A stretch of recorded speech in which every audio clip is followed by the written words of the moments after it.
Evangelho segundo São Marcos, capítulo 14. Ora, dali a 2 dias seria a festa da Páscoa e dos pães ázimos. E os sumos sacerdotes e os escribas buscavam algum meio de prender Jesus à traição para matá-lo, mas não durante a festa. Diziam eles, para não haver talvez algum tumulto entre o povo. Jesus se achava em Betânia, em casa de Simão o leproso. Quando ele se pôs à mesa, entrou uma mulher trazendo um vaso de alabastro, cheio de um perfume de nardo puro, de grande preço, e quebrando o vaso, derramou-lhe sobre a cabeça. Alguns, porém, ficaram indignados e disseram entre si: por que esse desperdício de bálsamo? Poderia ter sido vendido por mais de 300 denários e serem dados aos pobres. Irritavam-se contra ela. Mas Jesus disse-lhes: deixai-a, por que a molestais? Ela me fez uma boa obra. Vós sempre tendes convosco os pobres, e quando quiserdes poder fazer-lhe bem, mas a mim não me tendes sempre. Ela fez o que pode, embalsamou-me antecipadamente o corpo para a sepultura. Em verdade vos digo, onde quer que for pregado em todo o mundo o Evangelho, será contado para a sua memória o que ela fez. Judas Iscariotes, um dos 12, foi avistar-se com os sumos sacerdotes, para lhes entregar Jesus. A essa notícia, eles alegraram-se e prometeram dar-lhe dinheiro. E ele buscava ocasião oportuna para o entregar. No primeiro dia dos ázimos, em que se imolava a Páscoa, perguntaram-lhe os discípulos: onde queres que preparemos a refeição da Páscoa? Ele enviou 2 de seus discípulos, dizendo: ide à cidade e vos sairá ao encontro um homem carregando um cântaro de água. Segui-o, e onde ele entrar, dizei ao dono da casa: o mestre pergunta onde está a sala em que devo comer a Páscoa com meus discípulos. E ele vos mostrará uma grande sala no andar superior, mobiliada e pronta. Fazei ali os preparativos. Partiram os discípulos para a cidade e acharam tudo como Jesus lhe havia dito, e prepararam a Páscoa. Chegando à tarde, dirigiu-se ele para lá com os 12, e enquanto estavam sentados à mesa e comiam, Jesus disse: em verdade vos digo, um de vós que come comigo me há de entregar. Começaram a entristecer-se e perguntaram-lhe um após o outro: porventura sou eu? Respondeu-lhes ele: é um dos 12 que serve comigo do mesmo prato. O Filho do Homem vai, segundo o que dele está escrito, mas ai daquele homem por quem o Filho do Homem for traído. Melhor lhe seria que nunca tivesse nascido.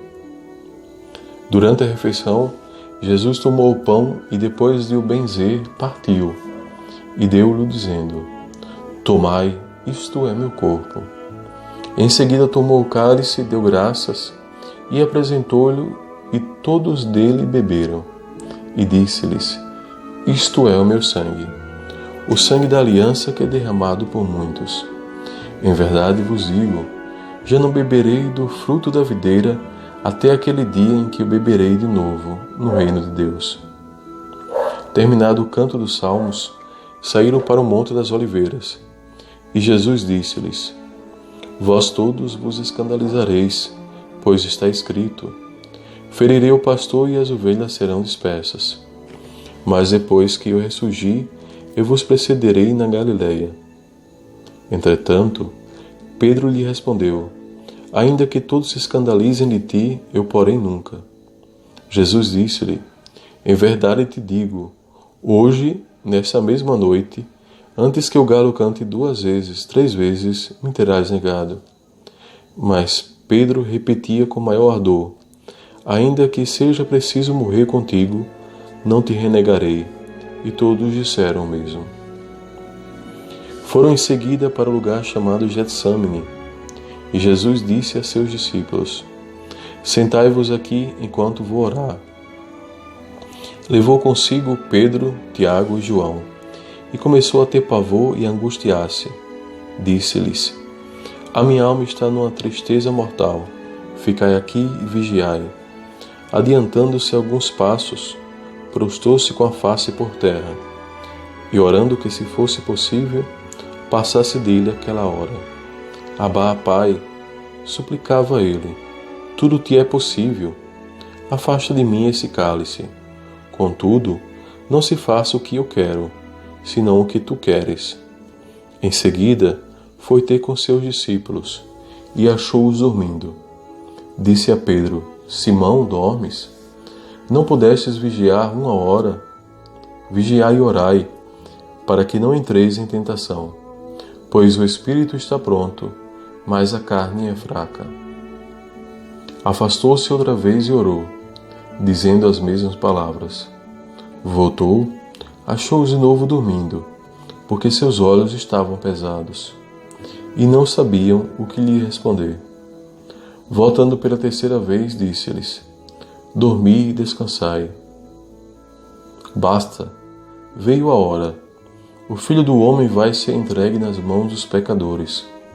Levantai-vos e vamos. Aproxima-se o que me há de entregar. Ainda falava quando chegou Judas Iscariotes, um dos 12, e com ele um bando armado de espadas e cacetes, enviado pelos sumos sacerdotes, escribas e anciãos. Ora, o traidor tinha-lhes dado o seguinte sinal: aquele a quem eu beijar é ele, prendei-o e levai-o com cuidado. Assim que ele se aproximou de Jesus, disse: Rabi, e o beijou. Lançaram-lhe as mãos e o prenderam. Um dos circunstantes tirou da espada, feriu o servo do sumo sacerdote e decepou-lhe a orelha. Mas Jesus tomou a palavra e disse-lhe: Como a um bandido saístes com espadas e cacetes para prender-me. Entretanto, todos os dias estava convosco, ensinando no templo, e não me prendestes. Mas isso aconteceu para que se cumpra as Escrituras. Então todos abandonaram e fugiram. Seguiam um jovem coberto somente de um pano de linho, e prenderam-no. Mas lançando ele de si o pano de linho, escapou-lhe despido. Conduziram Jesus à casa do sumo sacerdote, onde se reuniram todos os sacerdotes, escribas e anciãos. Pedro foi seguindo de longe, até dentro do pátio. Sentou-se junto do fogo com os servos e aquecia-se. Os sumos sacerdotes e todo o conselho buscavam algum testemunho contra Jesus para o condenar à morte, mas não o achavam. Muitos diziam falsos testemunhos contra ele, mas seus depoimentos não concordavam. Levantaram-se então alguns e deram esse falso testemunho contra ele. Ouviam-lhe dizer: Eu destruirei este templo, feito por mãos de homens, e em 3 dias edificarei outro, que não será feito por mãos de homens. Mas nem neste ponto eram coerentes os seus testemunhos. O sumo sacerdote levantou-se no meio da assembleia e perguntou a Jesus: Não respondes nada? O que é isto que dizem contra ti? Mas Jesus se calava e nada respondia. O sumo sacerdote tornou a perguntar-lhe: És tu o Cristo, o Filho de Deus bendito? Jesus respondeu: Eu o sou. E vereis o Filho do Homem sentado à direita do poder de Deus, vindo sobre as nuvens do céu. O sumo sacerdote rasgou então as suas vestes. Para que desejamos ainda testemunhas? Exclamou ele. Ouvistes a blasfêmia? Que vos parece? E unanimemente o julgaram merecedor da morte. Alguns começaram a cuspir nele, a tapar-lhe o rosto e dar-lhe socos e a dizer-lhe: Adivinha? Os servos igualmente davam-lhe bofetadas. Estando Pedro embaixo do pátio, veio uma das criadas do sumo sacerdote. Ela fixou os olhos em Pedro, que se aquecia, e disse: Também tu estavas com Jesus de Nazaré. Ele negou: Não sei nem compreendo o que dizes. E saiu para a entrada do pátio, e o galo cantou. A criada que ouvira começou a dizer aos circunstantes: Este faz parte do grupo deles. Mas Pedro negou outra vez: Pouco depois, os que ali estavam diziam de novo a Pedro: certamente tu és aqueles, pois és Galileu. Então ele começou a praguejar e a jurar: não conheço esse homem, de quem falais. E imediatamente cantou o galo pela segunda vez. Pedro lembrou-se da palavra que Jesus lhe havia dito: antes que o galo cante 2 vezes, 3 vezes me negarás.